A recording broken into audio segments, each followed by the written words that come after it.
music playing. I'm gonna turn this music off. Turn this music, don't leave. Okay, hello everybody. Joe Palmetto, Joe the Lawyer, Common Sense Academy, going live here 11 o'clock on a Thursday. Who am I gonna get? I don't know. Anybody gonna come by and chat? I haven't been live in a couple of weeks. Well, maybe about a week. I apologize for the music playing at the beginning. That certainly wasn't on purpose. I had been running some YouTube music while I was working earlier on, and it was still continuing, and I had muted it. I had not stopped it. So I apologize, anybody who's watching this.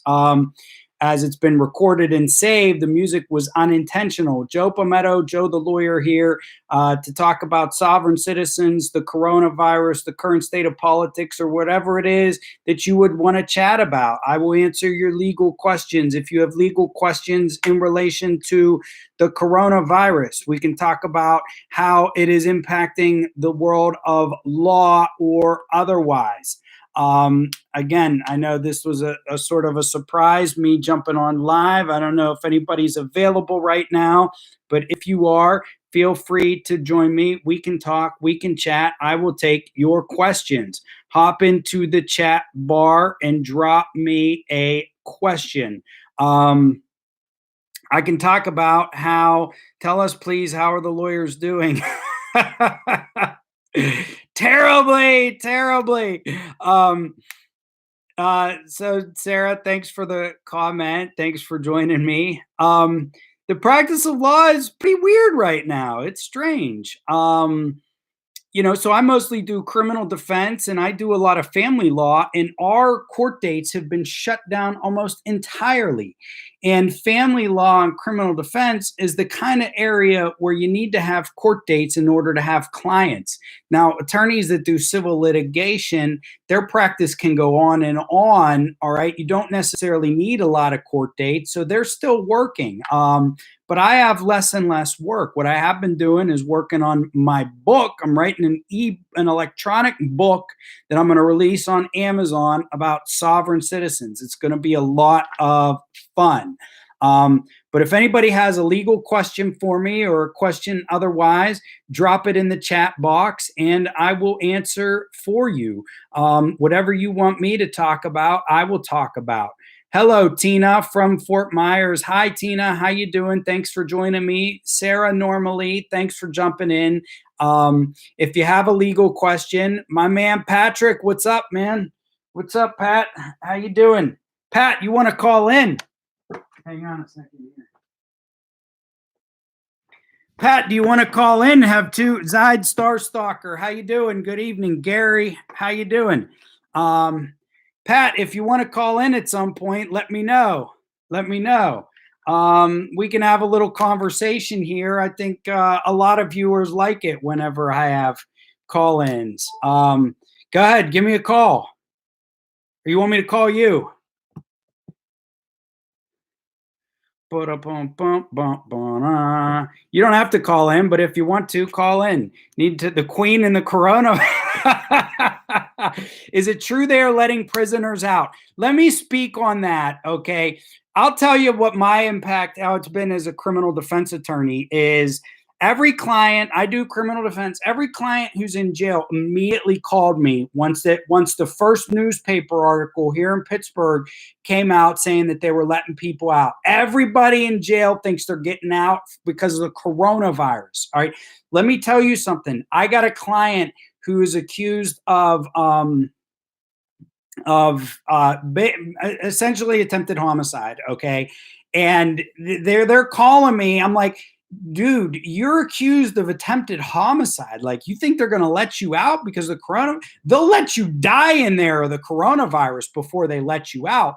So they are letting people out. Now, the opinion I'm going to give you is anecdotal. All right. I don't, you have to look at all the numbers to see, but the only people I've seen them let out are the people who were probably going to get out anyway. What has happened is they got out quicker than they normally would have. But what you have to understand, these are all pre-trial defendants or people being held on detainers, probation detainers. So this is not a criminal who had a trial, was convicted and sentenced. Those people aren't getting out. They're not opening up the state prisons. Not happening. Not happening. The people that are getting out are the people who are detained in jail awaiting their trial date because of bond. And then even then, they're only letting people out who probably would have got out anyway because they're low-level type offenders. All right. But everybody thinks, oh man, I got this guy attempted homicide. I got accusations of child abuse against children. I got about 50 calls. All right. Within a couple of days. Can I get out? Can I get out? Am I getting out because of the coronavirus? What we've done as defense attorneys is we have some stock language now that we're putting in because of the coronavirus into our motions to get these guys out of jail. I'm telling you, the judges, they're not, it's the kind of thing where if they're very low level offenders and their trial date got postponed, and yeah, they're letting them out. All right. Most of them probably would have got out anyway, but some guys are getting out. I still put motions in for every single one of my clients. Okay. I laugh, I joke, I go to 100% from. So every client who asked me, I told him, I was like, look, I'll do this for you. I was like, but you don't really have a good shot, but let's do it. And boom, I put the motions in. So yeah, yeah, it is kind of funny. It is. With a title like Lawyers Can't Get Coronavirus, I'm sure there is a joke in there somewhere about lawyers being competition or something to that effect. Zide Star Stalker, I chose that title because I knew people would click on it. Okay. I know I'm a little savvy here with YouTube now. Hi, Deborah from England. Thank you for joining me. Hope you guys are doing okay over there. Let's see. What else? Of course, lawyers can't get the virus. As of now, the virus can't cross species. Jefferson, you made my night there, sir. You made my night there. We are our own species of bottom feeders out there, just trying to get a buck. Patrick, what's up, man? Hey, Joe, I have to turn the volume down. Turn it down. Yeah, turn it down. I'm calling you on my cell phone. I'm at home. I'm isolated. And the reason I'm isolated is because, as you know, as a lawyer barred in the Commonwealth of Pennsylvania, which is descended from the Crown lands owned by King Edward II, we swore an oath to the Queen, and many of your viewers might be interested to know that as lawyers before the bar, that we actually received vaccinations for the coronavirus before anybody else received them. Hey, Bob. You're right. You're right. I can't, Pat, why are you telling the regular people this? Because I want them to understand that that's why you don't have a mask on. Hold on a second. Hold on. Wait. Hold on. Wait a second here. Wait a second. We can't let them know about the vaccine, Pat. We can't let them know. Right. So here you go. Here it is. Okay. Here it is. Put the mask on. No, I'm protected. No, I'm protected. No. Yeah, everybody, make sure you wear your mask. You're not vaccinated like we are. Okay? So listen to Joe. Wasn't that a weird ceremony where we got vaccinated? Hey, Joe Dono, thank you for the super chat. When we got vaccinated and Queen Elizabeth was there and Prince Charles, and they made us put the weird crown on our head, and we carried a sword into the ceremony. That was bizarre.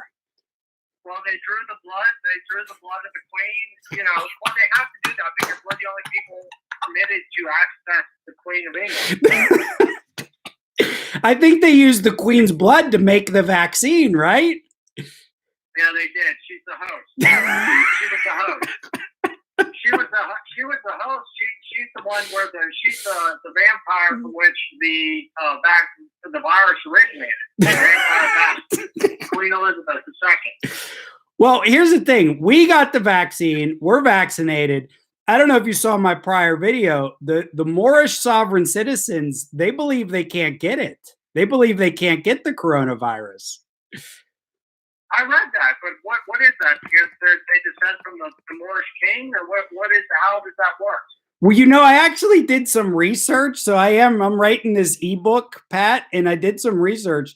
The story with the Moors is they believe that they are descended from the kingdom of Moab, which was outside Israel in like modern day Jordan. Hi, Megan. Thank you. And they believe that that all Africans descended from the kingdom of Moab out in modern day Jordan.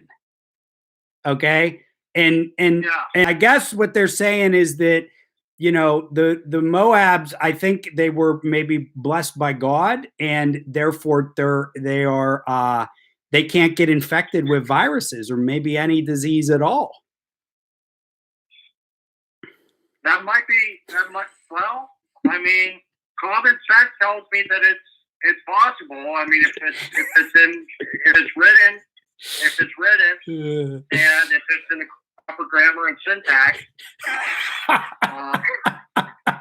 Well, as long as as long as it was written in Black's Law Dictionary, and it was cited in a Supreme Court case from 1842, yes, it gives it immunity. And they don't have to do quarantine either, because they are not, you know, their social security number has to get quarantined, but they don't have to quarantine because they're not subject to A, viruses, or B, the legal jurisdiction of the United States. You're exactly right. You're exactly right, Pat. I think only the corporate version of them can catch the virus, right? Not the flesh and blood natural person. Only the corporate person can catch the virus. I believe you are correct. That's correct. And until the kingdom of Moab and his successors, you know, declare anything otherwise, it's just the way it is. Yes, absolutely, absolutely. We need the king of the Moors to come forward. I think the other sovereign citizens need the founders of the country to come back to life and tell us how it was supposed to be, for sure. Absolutely. And you got funny comments. They will not consent nor contract with the virus. I know. You can't get the virus if you don't consent. You can't get the virus. I picture a sovereign citizen going to the hospital and asking the doctor for their name and badge number. I don't know. they I don't know, man. I don't know.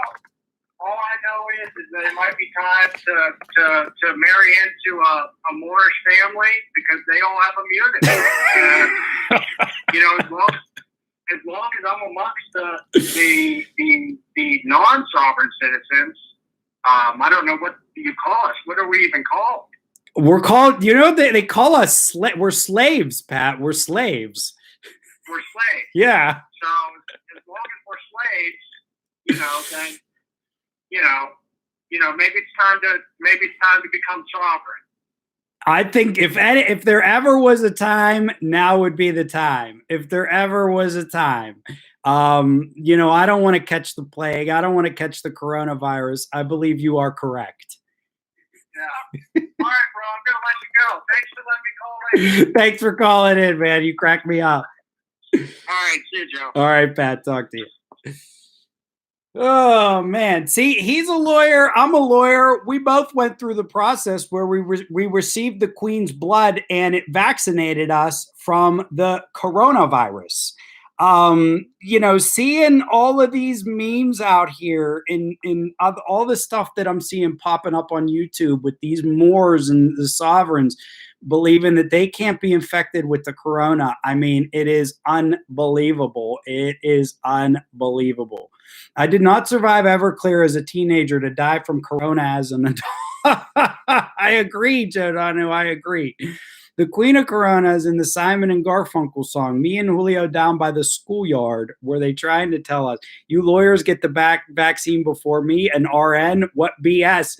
Well, that's what, Megan, in the world of the sovereign citizens, that's true. That is true. All right. We are, I have direct access to the Queen. I have direct access to the royalty of England and the Kingdom of Morocco. And I'm sorry about you RNs. I apologize. But on a serious note, Megan, thank you for working as an RN right now in this very dangerous time and putting yourself at risk of personal harm in order to help others. Thank you very much, Megan. I truly mean that, and I appreciate everything that you are doing and that that all of our medical workers are doing right now. I do not consent. Repeat 3 times and click your heels. Oh, man. Well, they think that they all are diplomats. They own everything. So why not have another delusion? Absolutely. Absolutely. Megan, rank has its privileges. Rank has its privileges. You should have become a lawyer, Connie. You really should have. You should have got out there and been a lawyer. Absolutely. Absolutely. Delusions come easy to Moors and soft sits. Absolute. That's what they are made of, my friends. That is what they are made of. Hello, Rajon. Thank you for joining me from Quebec. I know it's a little late. I was just hopping on. I was going to go to bed. I made a decision. I hadn't been live for a while, so I wanted to jump on and go live for a little bit. And my buddy Pat called in, and boy, he gave me a lot of energy. Like Light Tajiri Bay taking credit for some early release. Oh, man, something that the Moors commanded. Oh, man. Oh, man. I mean, all the conspiracy. I can only, we've got sovereign citizens. We've got QAnon. I mean, I can only imagine the conspiracies that are going to come out. I mean, there's already, you guys have heard that this virus was created by Bill Gates, right? Have you all heard the Bill Gates virus theory? We live in such a crazy world that if somebody was smart enough to know that this was going to happen, they are now the subject of a conspiracy. They are now the subject of a conspiracy. It's just an unbelievable world. Bonjour, bonjour, bonjour. Bonjour, bonjour, au revoir, and merci. That's all the French I know. Bonjour, au revoir, and merci. Bill Gates wants to lower humans by 10 to 15%. Right. I mean, why would he want to do that? Really? But yeah, all the theories with Bill Gates. I think Bill Gates and George Soros is just hilarious. Bonjour, au revoir, merci, C. I came in late. What are you sipping tonight? Water. I don't have a drink. Guys. I'm gonna get a drink. All right. I'm only gonna sing on. I was supposed to go to bed, and now I'm making a video.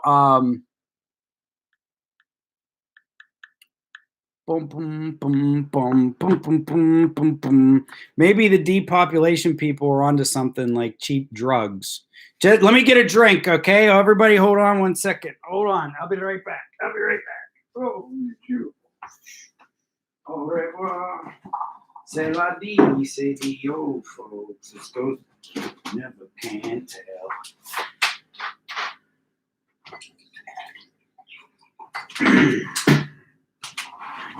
I have here a small glass of Diet Coke. I got a small glass of Diet Coke. Da, da, da, da, da, da, da, da. Adam, the First Amendment auditor turned full-blown sovereign, trespassed from the firehouse until quarantine is lifted. He's been trespassed from the firehouse till quarantine is lifted. If he returns, he'll go directly to jail. I bet he'll return. I bet he will return. We need more vids. We're quarantined. I just made one today. I know the cause. I know. I need more. Teach me more French, Rajon. Oh, thank you for the banana. Thank you for the banana. Is there something you want to discuss? I just made a new vid tonight. I just got to work on the thumbnail and get that going. I've been working on my book, everyone. I've been working on my book. Pull up the outline here. Je ne connais pas. Adam, do not pass go. Do not collect $200. Kill someone by throwing a million pebbles into the air. Au revoir, au revoir.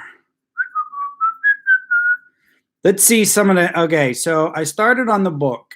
The first chapter in my book is Why Care About Sovereign Citizens? Whoops. Why care about sovereign citizens? Not over are they, and for a woman you said, tu es jolie, men's you are pretty. I do not consent in French. Yes, Rajon, please.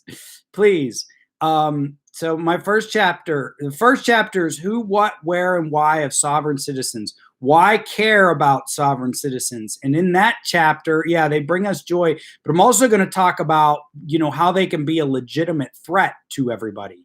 Okay, and how they've actually committed some murders. Number two, the second section of chapter 1 is what is a sovereign citizen?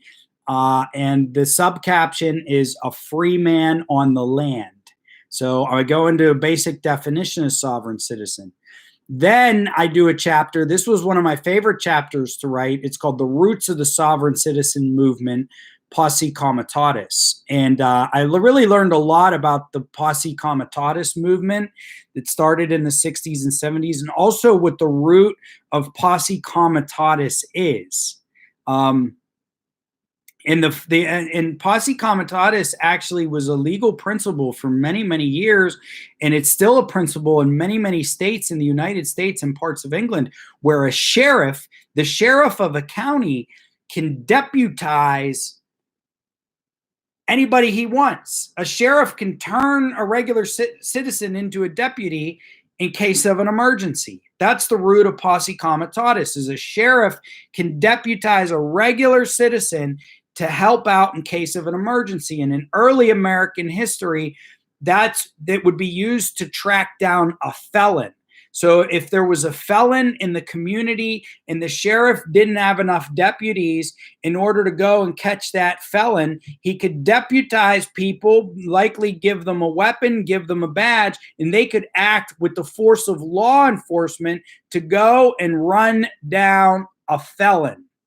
That was the roots of Posse Comitatus. I thought that was interesting. Rajon, please tell us I do not consent in French. How do you say I do not consent in French?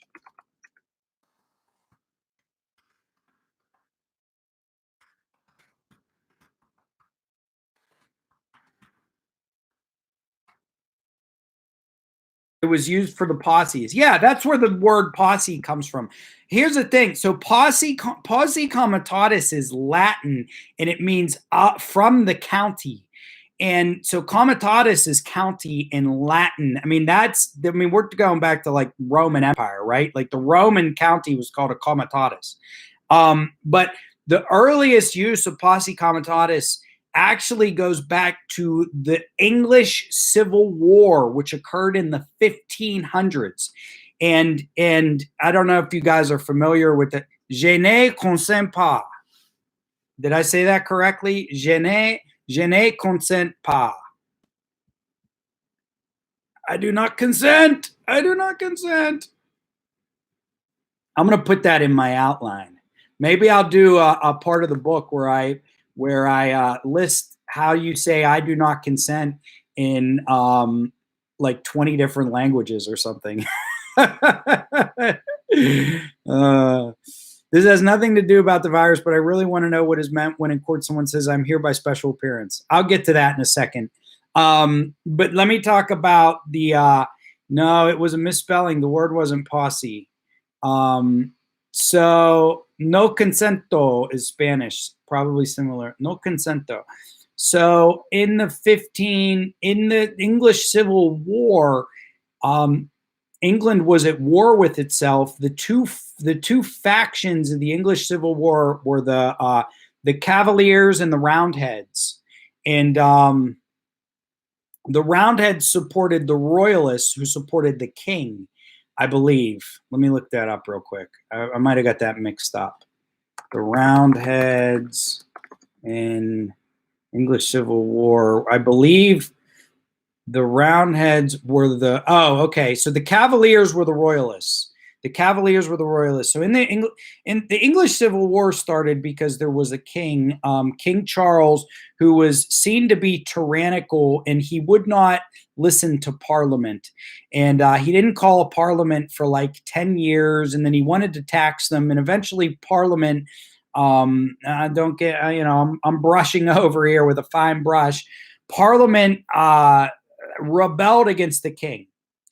And the parliamentary forces were led by one famous individual, Oliver Cromwell, and they were called the Roundheads. And then the king's forces, who were the Royalists, were called the Cavaliers. During that war, it was also a war of a war for the hearts and minds of the people of England, because they would go around, the parliamentarians or the royalists would go around to the different counties and try to get them to become loyal to their side or their cause. And a town might switch sides, etc., etc. During the course of the war. It was a very long, very bloody war, And during this time, individual representatives from the town would be granted the power to turn these people into soldiers, okay? And this power was called Posse Comitatus. And so a lot of people think that the English Civil War, the Posse Comitati, would be a local sheriff in a county would round up a bunch of young men, supposedly a posse, and get them to join the cause of the Royalists and or the Roundheads. It's the earliest use of Posse Comitatus. Okay, then I'm going to answer the question about special appearance. But before I do that, if you guys got a drink, it's late at night. You may have a beer, you may have a wine, you may have a vodka. Raise your glass in the air. It tastes better when we sip together. Okay, raise your drink and let's sip.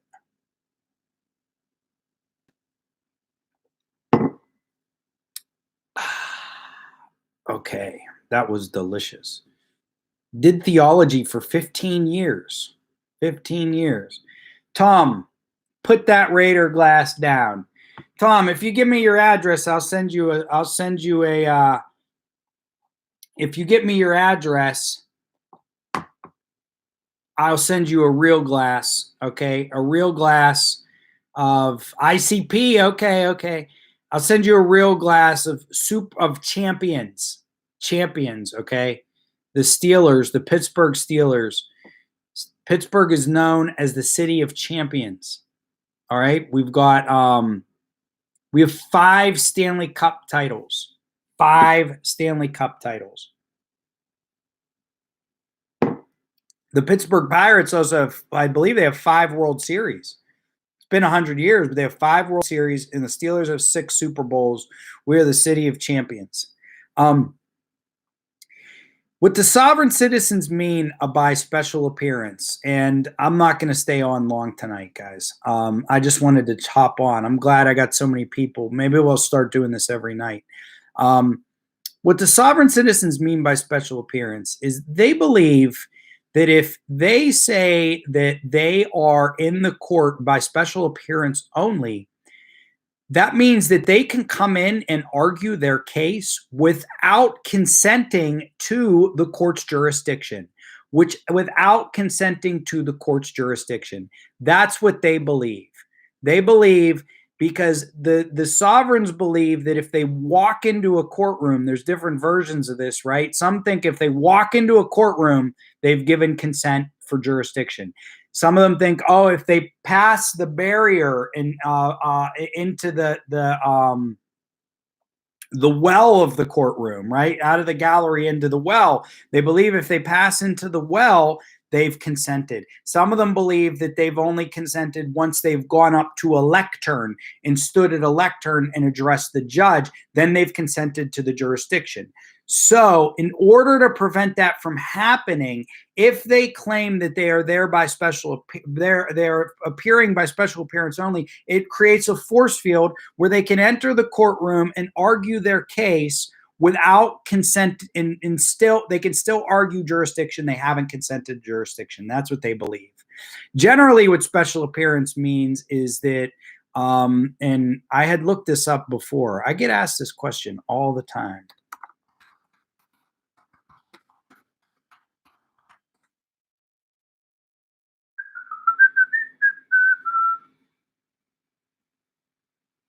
So special appearance can be a couple of things in the actual legal world. Like, for example, I am only licensed to practice in Pennsylvania. And let's say somebody in Ohio really wanted to hire me as their attorney, but I'm not licensed there. Well, I may get, it's called pro hoc vice in Latin, but I may get a judge from that court to issue an order allowing me to come into the courthouse and practice for that client only. That would be by special appearance on that matter only, even though I'm not licensed in Ohio, right? That's a special appearance. Let's say a client has not paid me yet, but I want to help them at one particular hearing.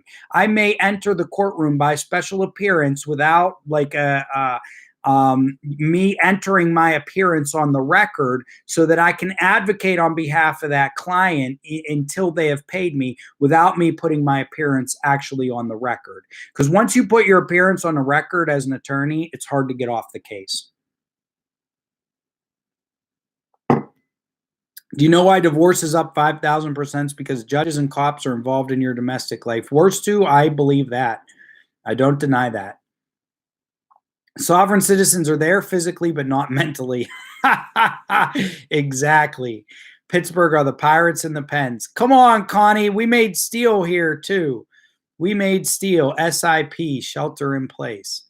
Soon we'll have divorce going 5,000%. Crime is down, but alcohol is way up. You are right, Ray Jean. More magic words that don't work for them. Absolutely. Absolutely. They are full of the magic words. So I went into a lot of the case law on the right to travel. And let me tell you, everybody, I read all the cases that they cite. They're all complete nonsense. They're all complete nonsense. They literally just, here's the thing. They pick dicta out of a case. They pick dicta out of the case. I am a member of the bar.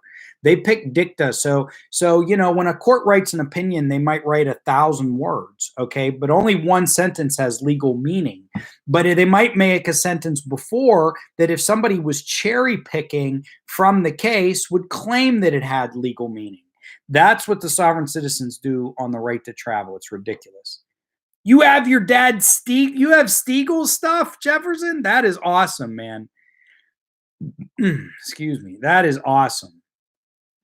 Connie, we can't all be Steelers fans. It's okay. I still love you. I still love you.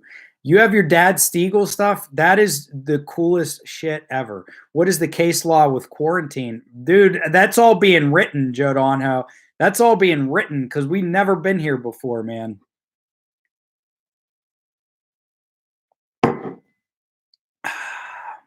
Like I always say, show me one case that was won on its merit by the Moors, liens, lawsuits. There are none. There are none. I started reading about the Moors, though. I did. And the Noble Al Bey, the Moorish Science Temple was created in the early 1900s. I'm kind of sympathetic to it, except that they helped to spawn all this crazy sovereign citizen crap.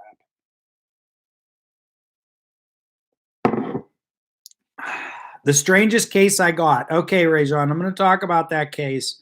I don't know if this is in fact the strangest. And then I'm going to go to bed. Okay. I had a case where, let me back this up a little bit. All right. Many of you guys probably know, we got people from England, but actually 1/4 English, which I thought was interesting. So, and my last name is obviously Italian, right? Pometto.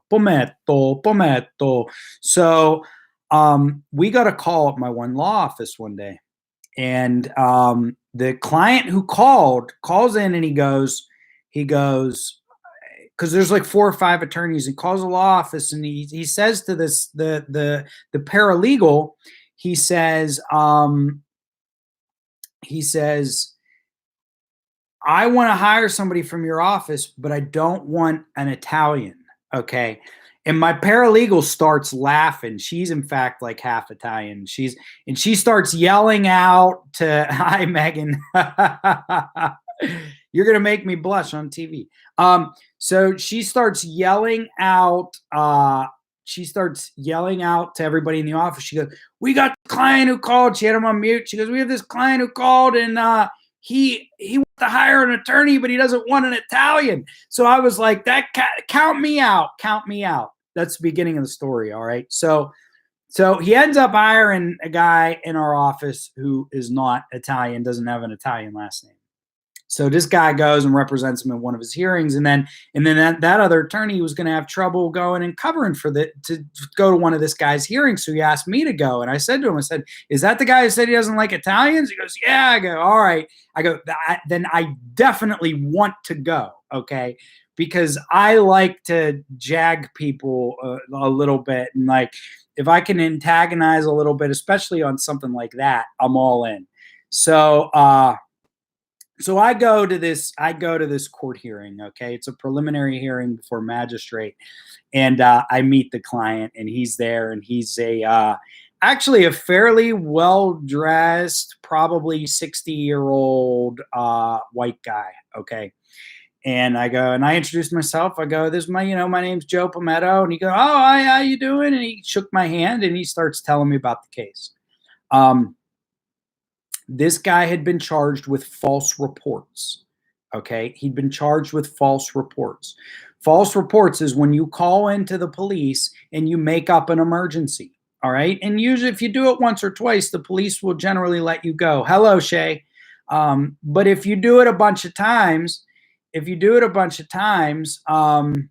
want their prejudice back. Yeah, Megan, right?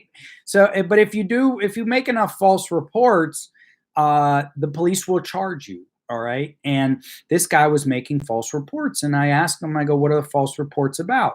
Now, many of you guys have maybe seen Better Call Saul. Better Call Saul's brother in the show. What the hell was his name? I do not remember his name. I go out of Pittsburgh all the time, Connie. Anyway, in the show Better Call Saul, the brother believes that all electromagnetic waves damage him. All right. And it's a false belief. It's like a psychotic delusion. So this client was sort of like him. I go, what's going on, man? Why are you making these calls? He goes, someone's trying to break into my house. I go, who's trying to break into your house? He goes, my neighbor. And I go, what do you mean your neighbor? He goes, well, he said, you need to know, Joe, you need to know the FBI and the CIA are after me. And I go, why are they after you? And he goes, I don't know. And I go, well, how do you know? And he goes, they tried to break in. Who broke in? My neighbor. I go, why is your neighbor connected to the FBI, CIA? He goes, well, he's got a Marine Corps flag flying from his house. So I know he worked for the federal government. Okay. And when did he break into your house? And he goes, I saw him come to my back door with a crowbar. And I say, what do you mean a crowbar? And he goes, I saw him trying to break into my house with a crowbar. And I go, really? And he goes, yeah. And he had pictures, he had photos. And he shows me these photos of the back door of his house. And it's a bunch of chipped paint. And he points to the chipped paint and he tells me that that the crowbar created the chipped paint. Let me take a sec. So he kept calling the police about his house being broken into and stating that the FBI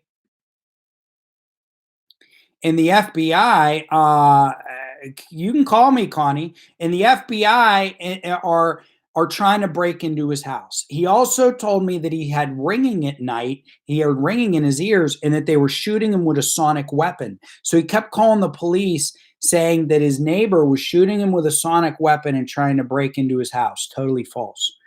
So finally, we had a while before, and I say to him, I say, look, man, I go, you know, I'm Italian. And he goes, oh yeah, yeah. And I go, when you called our office, you said you didn't want to work with an Italian. And he goes, Joe, he goes, I don't have anything against Italians. He goes, but all the Italians in this town are after me. And I go, what do you mean? And he goes, well, the neighbor who's trying to break in, who's connected to the FBI, he's Italian. He goes, I come down here and I see this judge, and this judge don't want to hear my side. He's Italian. Okay. And then the police officer, the cop who he was calling, who filed the false reports against him, was Italian. So he believes that there's a conspiracy that was, let me guess, talking about targeted citizens. Yeah, I guess. So he believes that there's a conspiracy in his town of that everybody who was in on it were the Italians, the FBI, the CIA, and the Marine Corps. Okay. And I could not get this guy to admit that this was false. And I could not work his case out. And this officer was just had it. The officer was very nice gentleman, but he had it up to here with him. And again, he was right. Like these people were all Italians, but that's just how it is in some of the towns around Pittsburgh. I mean, in some of the towns around, I mean, you go to New Jersey, you go to a town, the whole town might be Italian. Well, there's towns around Pittsburgh where 50% of the people are Italian. So that was very weird. We could not get his case worked out. He eventually got a trial date, but he didn't have enough money to hire us. But it cracked me up. It cracked me up. So I'm glad you guys were entertained by that. Regia morterire. I put an Italian accent on it. Okay, Shay, you have a question. Let me take your question. I'm going to call it a night. If you guys, Rajon, but if you watch Better Call Saul, his brother had a go ahead with your question, Shay. Paranoia, big destroyer. His brother had this, I forget what they call it, but people have these false psychotic beliefs. I don't know if they're actually psychos, but they have these false beliefs. It's a for real disorder. Oh, I'm Jewish, pretty much the same. Italian, yeah, pretty much. Shay, do you have a question? Schools closed. Dula versus board of graded schools closed for 19 delusions. Yeah, he's paranoid delusions. Really, really wild. When he showed me the photographs, I was last week just before midnight, a local. Okay, I'm listening. When he showed me the photographs, that was the weirdest part, is the photographs of his back door was chipped paint. Okay, any person could see, and he told me that where the paint was chipped was where there was a crowbar, and it was just, the delusion was so vivid and real for him. And then he was making reality. He was making reality conform to the delusion. It actually scared me a little bit. And we had him go see a doctor. I was like, man, you really, really need help. Yeah, I felt bad for him. I mean, he really needed help. Shay, you live in a community of 1,300. Hey, Steve-O, I hope you're doing well, brother. Thanks for coming on. You live in a community of 1,300. Last week, just before midnight, a local cop initiated a high-speed chase when she saw a guy driving she knew didn't have a license. Okay. Hello, Joseph Marini. The CIA and FBI don't need a crowbar. Right. But that would never be, Rajan, here's the thing, that would never be, a crowbar would leave, I'm not an expert in forensics, all right? I do look at them as part of my job, but a crowbar would have left a mark much more than this chip paint. This was natural chipped paint. It was so weird, but he believed it was from a crowbar. She ran the guy into my truck 80 miles per hour. Oh my gosh. Was your truck parked? Is everybody okay?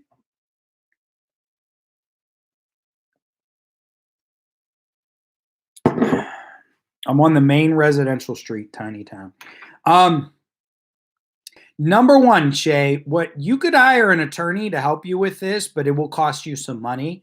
The first place to look is your insurance. Your insurance. Now, if you don't want to take the hit on your insurance, you want to get the information of the guy who hit you. You want to get the information of the guy who hit you. You can request a police report. You can request a police. You're covered. Okay. You could sue the guy who hit you. You are not going to win that lawsuit with the police. The police argument is that they didn't initiate the chase. The guy ran from them. Now, it doesn't necessarily matter that it was a minor offense that he was running from. Once the police initiate a stop, they pretty much have to follow through with it, because that person is now going to be charged with misdemeanors and felonies for trying to flee and elude. So insurance companies are a pain in the ass. So, you wouldn't be able, your question sounds to me like, would you be able to sue the police? The answer is no. Would you be able to sue the guy that ran into you? The answer is yes. It'd be a very big stretch to sue the police, but you could likely sue the guy who ran into you. But if your insurance is taking care of it, that's a good thing. Now, if you wanted to avoid the insurance hit, you could try to open a claim with the insurance of the guy who hit you, the third party. The third party who hit you. Suing the police is likely going to be a dead end. I'm just telling you. They have governmental immunity, especially on something like that, as long as the officer didn't act recklessly, and they likely wouldn't decide that the officer acted recklessly. You could talk to a local attorney, though, and try. Who needs to be sued? The police? Couldn't be charged with property damage. Couldn't he be charged? He could probably get a whole bunch of charges.